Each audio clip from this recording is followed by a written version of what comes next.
Greetings everybody and welcome back to WagerTalk TV. This is Pavlos to break down some EPL matches for the weekend. We have some huge matchups both on Saturday and on Sunday.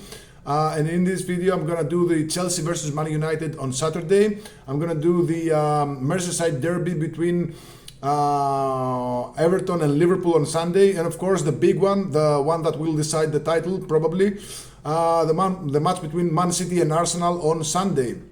I have 3% side bet on the MLS on Friday. I got 2 plays in the MLS on Saturday. I got actually my biggest play of the weekend is on Sunday in the Bundesliga, and I'm looking to add some EPL plays as well. The ones that you will see here are, they're free plays, but a lot of them are going to make my card as well. So head over to my page at wt.buzz/pl. We're running a discount on 7, 30, 90 and a yearly pass of soccer, and of course you can also check the MLS season pass or a 90-day pass. You can find all those at wt.buzz/pl. Now onwards with our breakdowns. We're starting off with Manchester City, Chelsea versus Manchester United on Saturday, 3 p.m. Eastern. Chelsea on a downward trajectory right now. They lost 5 of the last 6. Nothing goes well for them. I think the appointment of the coach was a bad one, and even though his body of work in Strasbourg was pretty good, I mean the difference between the French league and the EPL is just massive, and he clearly looks out of his depth, to be honest. And if you read between the lines, he's asking for more time. He's afraid he's gonna get sacked, long story short. So I'm not going anywhere near Chelsea here, who are, by the way, plus 120 favorites. The draw is at plus 260. And Man United plus 210 underdogs on the road. Man United, I mean, they've been kind of in a bad run of results lately. They lost to Newcastle by 2-1. They beat Aston Villa by 3-1. A 2-2 draw versus Bournemouth and a 2-1 loss at home to Leeds. But still, they remain third in the standings with 55 points on a tie with Aston Villa. Basically, they're looking to finish inside the top 5 and claim a ticket to the Champions League phase for next season. Now, there are several plays that I like in this match, and let me check my notes here. The over 3 goals is at minus 125. I mean, Chelsea, 3-0 loss to Man City, 3-0 loss to Everton, 3-0 loss to PSG. I mean, their defense is in shambles, and Man United, they're on a 5-0 run to the both teams to score an over 2.5 goals, at least 3 goals in all 5, obviously. We saw 3, 4, and 4 goals in their last 3 matches alone. The reverse fixture was a both teams to score and over 2.5 goals. So I see goals here. I mean, Chelsea's defense is terrible. I think Man United can take advantage of the situation here. So over 3 goals is at minus 125. I think that's a safe way to bet this game. There could be exactly 3 goals and we get a push, but at least we're not losing money, right? Another way to bet this total is the both teams to score and over 2.5 goals at minus 145. This gets you paid in exactly 3 goals as long as both teams score. So, I mean, I like the over 3 goals more than I like the both teams to score and over, because Chelsea, I mean, they're coming off 5 consecutive matches where at least one of the 2 teams did not score. So both teams to score, no. I wouldn't be surprised if either team won by 3-0. So the over 3 is the safe way to bet this game. Now, moving over to cards, I like the over 4.5 cards at minus 110. We saw 10, 7, and 8 cards in the last 3 head-to-heads. A couple of red cards there as well. And we got Michael Oliver at the whistle, who can be either too good or too bad. He's usually good with cards, and I think the 5 cards which are required to win this bet on the over 4.5 cards is very realistic, especially since Chelsea are just leaking at this moment, and Man United are also good for cards. So over 4.5 cards, minus 110. I really love that one. And then I got some player props. We got Bruno Fernandes, who is having just a terrific season for Man United. 8 goals, 17 assists. He's actually 3 assists shy of tying the EPL record for most assists in a single season, held by Kevin De Bruyne and Thierry Henry. So he's got 6 more matches to play. I think he's hell-bent on creating a record.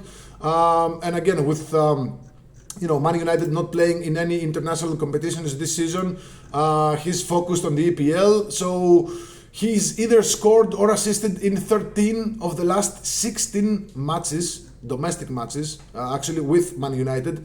He's either scored or assisted in 13 of the last 16. I mean, he's in a crazy form, and you see some games with a goal and an assist, some games with 2 assists, some games with 2 goals and an assist. So he's crucial for the offensive flow of Man United. He takes the free kicks, he takes the penalty kicks. I mean, what's not to like? So Bruno Fernandes to score or assist is -105 at FanDuel, +110 at DraftKings. Add bet this to FanDuel because they count assists differently than other books. They count assists. For example, if a player takes a shot and it's rebounded, it's saved, the player that gets the rebound scores. The player who shot the first goal gets an assist. So there are a lot of different ways that FanDuel count the assists. So I'd bet this at FanDuel at -105. If you can't find that or don't want to bet that, you can actually split this to maybe 1 unit on Bruno Fernandes to score anytime, which is +300. And actually for this one, I'm going to go to DraftKings. So Bruno Fernandes anytime goal scorer is +300, and Bruno Fernandes anytime assist is +255. Again, for the assists, you might want to bet this on FanDuel because they count assists differently. The price on Bruno Fernandes assist at FanDuel is +195. Going back to DraftKings, Bruno Fernandes 2+ assists is at a whopping +2,000. And guys, I told you, he had 2 assists with Portugal versus USA. He had 2 assists with Manchester United versus Aston Villa. He had 2 assists in Manchester United's match versus Fulham. I mean, Chelsea are no USA, they're no Fulham, they're not like that, but Bruno Fernandes is capable of dishing out 2 assists and a +2,000. I mean, you gotta be kidding me. I'm gonna get a piece of that. So, moving on to the next one, I'm gonna do a full recap of all the plays at the end of the video. Moving on to Sunday's Merseyside derby between Everton and Liverpool. This goes on, 9 a.m. Eastern. It's an early kickoff. Again, Merseyside derby. We always see Everton just giving Liverpool a hard time in that one. And now they're playing host. Liverpool +130 favorites on the road. The draw is at +235. Everton +225 underdogs at home. The spread is set at a quarter of a goal, and the total is set at 2.5. Now, this is the first time Everton will host Liverpool in their new stadium, and they're actually having a pretty strong season so far. Their best season in many years. They're actually fighting for a European ticket. They're currently sitting 8th with 47 points, tied with Brentford, who are above them. And both teams are just 1 point behind Chelsea and 5 points behind Liverpool. So Everton, they're coming into this match in really good form. 3 wins, a draw and a loss away at Arsenal. So take that result with a grain of salt.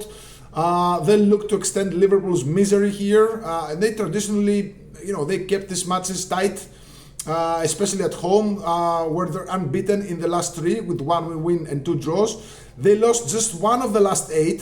And just 2 of the last 13. So a lot of draws in that span, actually 10 draws in the last 13 home matches versus Liverpool. So Liverpool, they're coming off another loss to PSG midweek. They were eliminated from the Champions League, obviously. Already out of both English Cups. So the Premier League is all they got right now. They're fighting for a top 5 finish and a Champions League ticket that comes with it. However, they're not well, right? Salah, he's been benched on many games since he announced that he's leaving Liverpool at the end of the season. His relationship with Slot is just terrible. They lost Ekitike to a ruptured ACL. He's gonna be missing, I don't know, maybe like 8, 9, 10 months, maybe a year. Isak is back from injury, but he's playing minimal minutes. They're just not forcing him back anytime soon. They've lost each of the last 4 and 5 of the last 6 on the road. I mean, a Merseyside derby is where they could wake up, but Everton, they've been extremely competitive and very hard to beat at home versus Liverpool in quite a few years. Even in years where, Everton were just terribly bad and Liverpool were just incredibly good. So with 10 draws in the last 13 in this venue, that's insane number. The draw at plus 235 is definitely worth a shot here. By the same token, Everton plus a quarter of a goal is minus 110, which is a split line between Everton plus half a goal and Everton pick'em. This also gets us paid if Everton win. It's a half win, half push if it's a draw.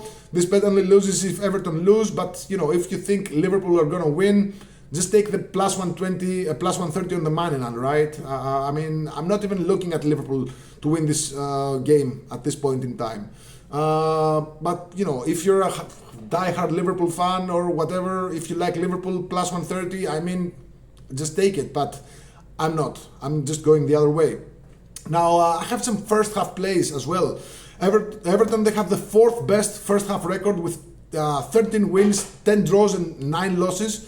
And they also have the sixth best first half record at home with 8 wins, 2 draws and 6 losses. Now, Liverpool, they have the third worst first half record on the road, just 1 win in away first halves in the EPL, 9 draws, 6 losses. So they scored just 4 goals in 16 matches and conceded 10. If you look at in the last 10 matches between Everton and Liverpool,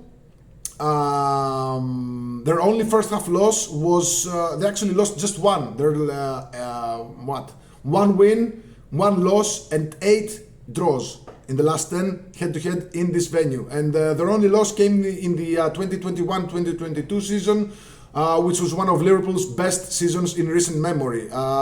They finished with 92 points, lost just 2 matches all season, but they lost the title to a supersonic Man City who finished with 93 points. So first half draw is plus 110. First half Everton pick'em is also plus 110. And if Everton are winning in the first half, we win. If it's a draw, we get a refund. Now for cards, I like 2+ cards for each team, which is minus 120 at FanDuel. We've seen 2+ cards for each team in 8 of the last 12 head-to-head. And now here's a sneaky pick. Jordan Pickford to be carded, plus 550 at DraftKings. Goalkeepers to be carded are usually at much better odds, but there is a reason he's at plus 550 or plus 380 if you look around at MGM.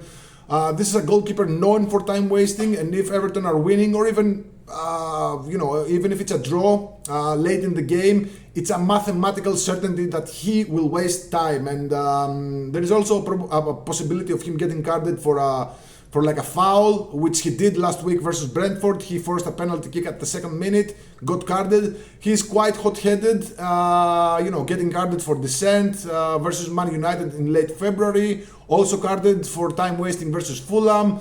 So he's been carded 10 times in the last 2 EPL seasons and 21 times in the last 4 EPL seasons.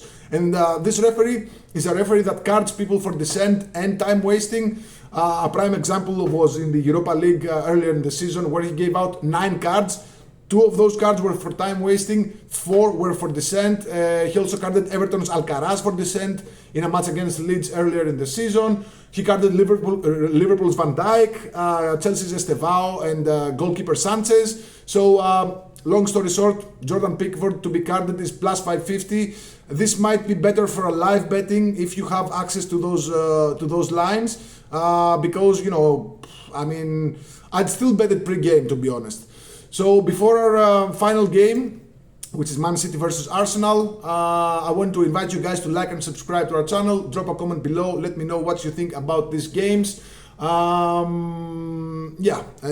just have a couple of words to say in the end of the video. Moving on to Manchester City versus Arsenal, the biggest match of the weekend across all leagues.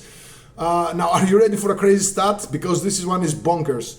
A goalkeeper has been carded in 5 of the last 6 head-to-head between City and Arsenal, and in 6 of the last 9. This, might sound crazy, but if you consider the matches between these two, they usually decide titles, right? Or it's at least bragging rights, and it's still a matchup between the master, which is Pep Guardiola, and the apprentice, which is Mikel Arteta. So it's only logical that keepers, they waste time on purpose when their team is holding a favorable result. Now, City's Donnarumma is also a pretty hot-headed guy. He's, he loses his mind on certain occasions. He's getting carded in crucial matches like this one.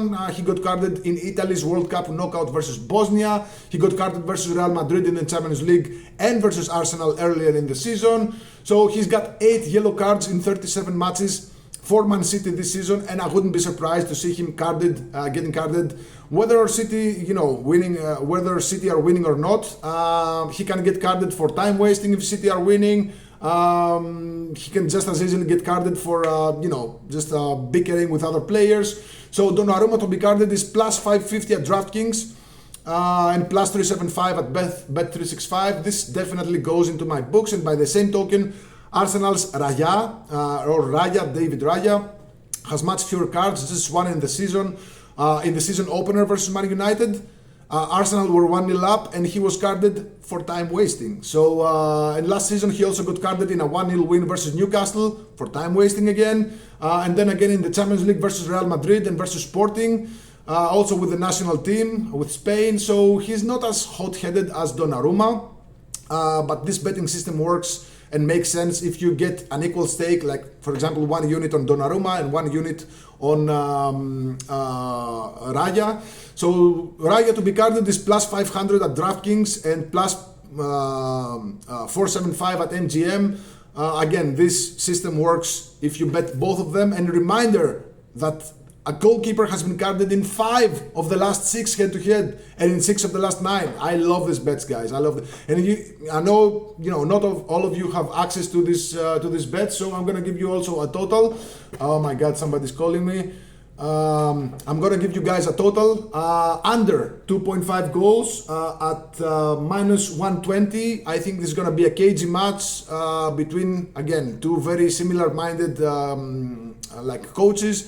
I don't see a lot of goals here, and I like the under 2.5 goals at minus 120. Now, before I recap, I have a 3% MLS play for, it's a side bet for Friday. I got 2 MLS plays, a side bet and a total for Saturday. And my biggest play is in the Bundesliga on Sunday. So head over to my page, wt.buzz/PL. You'll find all about it. Now, onwards to our recap. We got Chelsea versus Man United. I like the over 3 goals at minus 125. I like the over 4.5 cards at minus 110. And I like Bruno Fernandes to score or assist at minus 105. Again, if you can split those to score and to assist, I'm fine with that. But Bruno Fernandes 2+ assist is plus 2,000 at DraftKings, and I'm all over that. Moving on to the, let's see now, Everton versus Liverpool. I like the draw plus 235. I like Everton plus 1/4 goal, which is minus 110. I like first half Everton pick'em, again plus 110. I like 2+ cards for each side at, wait, so many plays here, guys, but I love all of them. So 2+ cards for each side is minus 110. I like Pickford to be carded plus 550. And finishing off with City versus Arsenal, I like Donnarumma to be carded plus 550. I like David Raya to be carded plus 500. And I also like the under 2.5 goals at minus 120. Good luck. Let me know in the comments below what you think about these games. See ya.